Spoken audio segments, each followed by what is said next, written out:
Selamlar. Hazin bir öykü anlatacağım sizlere. Gerçekten hazin. Sanki öykü denilince hayalmiş gibi geliyor ama inan tamamen doğru. 1944 yılında Stalin bir emir veriyor. 2 saat içinde Ahıska Türklerini tren vagonlarına bindiriyorlar. Nereye gittiklerini, ne olacaklarını hiçbiri bilmeden, gidecekleri yere kadar vagonlardan indirilmeden çok uzun bir yolculukla Orta Asya'ya sürülüyorlar. Nerelere gidiyorlar derseniz Kazakistan, Kırgızistan ve Özbekistan. Yol uzun, zor ve çok soğuk. Yolda insanlar bu kadar ağır şartları kaldıramıyorlar, hastalanıyorlar. Çocuklar, yaşlılar hepsi hasta, perişan. Binlerce insan yollarda ölüyor. Peki neden? Suçları ne? Neden sürgün olmuşlar? Suçları yaşadıkları yerlermiş. Suçları Türk olmakmış. Çünkü Stalin onların yaşadıkları topraklara göz dikmiş. Karadeniz kıyılarını Türklerden temizleme kararı almış. Kırım Tatarları ve Azka Türkleri o topraklardaymış ve o toprakları ellerinden alınacakmış. Bunun için onların oradan gitmesi gerekiyormuş. Bakın bir yerde şöyle bir şey yazıyor. Bu sürgün Stalin'in Karadeniz kıyılarını Türklerden temizleme operasyonunun bir parçası olduğu Sovyetler Birliği dağıldıktan sonra açıklanan arşivlerde ortaya çıktı. Aynı kaderi paylaşan Kırım Tatarları ve Ahıska Türklerinin bu hazin sürgünde binlercesi yolda öldü. Kelimesi kelimesine böyle yazıyor. İnsanın içi nasıl acıyor. 14 Kasım 1944 tarihinde 86 bin Ahıskalı Türk Sovyetler Birliği lideri Stalin ve Beria'nın emriyle vatanlarından Özbekistan, Kazakistan ve Kırgızistan'a sürgün edildi. Bir ay süren sürgün sırasında 17 bin Ahıskalı kadın çocuk ve 2. Dünya Savaşı'ndan dönen yaralı gaziler soğuk, hastalık ve açlıktan hayatlarını kaybetmişler. Hayatlarını kaybettiler. Burada bir başka hazin nokta da şöyle. 40 bin Ağızkalı Türk bu sürgünden önce Sovyetler Birliği ordusunda Nazi Almanyası'na karşı savaşmış. Ve bu savaşta 26 bin şehit vermiş. 10 bin kişi sakat kalmış. Yaşayanlar, yani savaştan sağ çıkanlar vatanlarına dönmüşler ve vatansız kalmışlar. Bu nasıl bir kader, nasıl acı bir durum. Bazıları sürgünden sonra dönebilmiş vatanlarına, hasretle ailelerine kavuşacaklarını sanmışlar. Ama ailelerinden kimse yok. Evlerinde başkaları oturuyor, Ermeniler oturuyor, Gürcüler oturuyor. Ama kendi aileleri yok. Rusya'nın savaşta gösterdikleri başarılarından dolayı onlara madalyalar vermişler. Herhalde onlar madalyalarına bakmışlardır.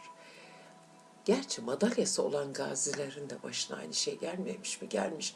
Askerler gelip 2 saat içinde meydanda toplanın, hiçbir şey yanınıza almayın dediklerinde yine madalyalarına bakmışlar mıdır?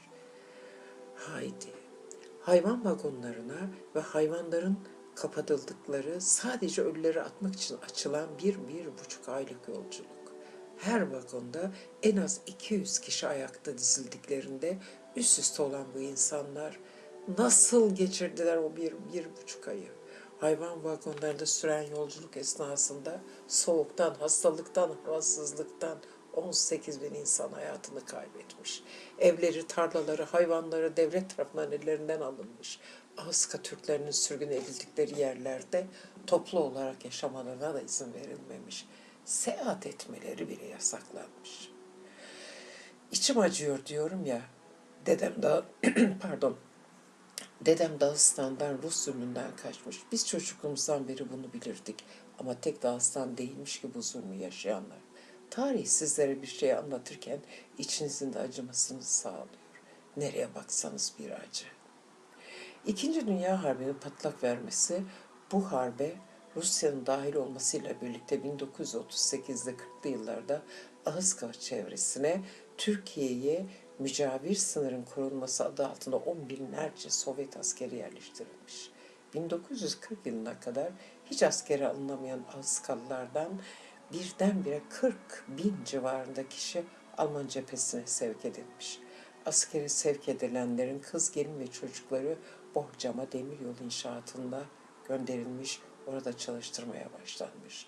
1944 yılında Borcum'dan Vale'ye döşenen 70 kilometrelik demiryolu yapımında yine binlerce Ahıska Türkiye kötü kuşlar sebebiyle hayatlarını kaybetmişler. Kaynaklardan öğrendiğimiz bilgilerde anlaşılıyor ki Azka Türklerinin sürgün edilme düşüncesi Rus yöneticiler tarafından 10-15 yıl önce planlanmış. Çünkü 1921 yılından sonra Komünist Sovyet yönetimi Abhaz, Asetin ve Acarlarla özerk cumhuriyet kurma hakkı tanırken Ahıska Türklerine bu hakkı tanımaması 1930'lu yıllarda halkın lideri durumunda olan binlerce aydın ve din adamının hapse atılması, 1940 yılına kadar diğer özerk cumhuriyetlerden askere adam alındığı halde Askallardan asker alınmaması, Rus-Alman Harbi'nde 40 bin civarında kişinin Alman cephesine gönderilmesi ve geri kalan kadın ve ihtiyarların demiryolu yapımında çalıştırılması gösteriyor ki sürgün olayının çok önceden hazırlanmış bir planın gerçekleşmiş hali. Devam edeceğim. O kadar çok şey var ki anlatacak. Hakikaten bunları anlatırken boğazım düğümleniyor. Boğazım gıcık geliyor. Öksürme ihtiyacı duyuyorum. Çünkü çok acı. Ama ne yazık ki gerçek.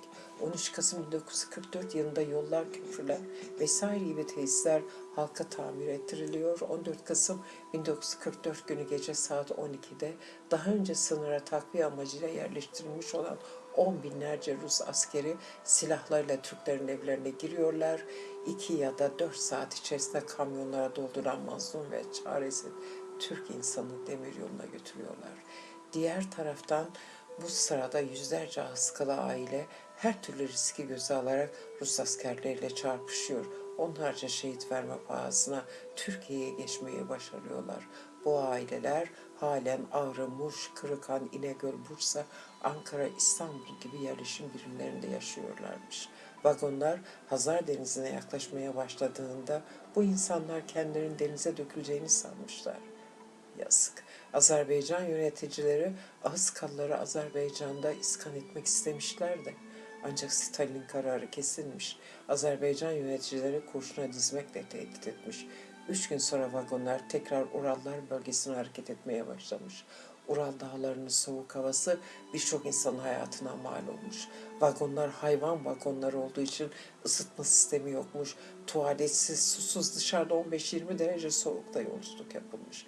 Rus askerleri her istasyonda vagonları açmış, açlıktan, soğuktan ve hastalıktan ölenleri trenlerden atmış. Tren kapıları günde bir kez açılıyormuş. Erkeklerin gözleri önünde utandıkları için tuvalet ihtiyaçlarını yapamayan kadınların idrar keseleri patlayarak da ölenler olmuş. 1,5 ay süren yolculuk sonunda Kazakistan, Kırgızistan ve Özbekistan'la dağılmışlar. Ben bir yazar olarak, anne tarafına atası Dağıstan'dan gelen biri olarak artık oralarda kavga olması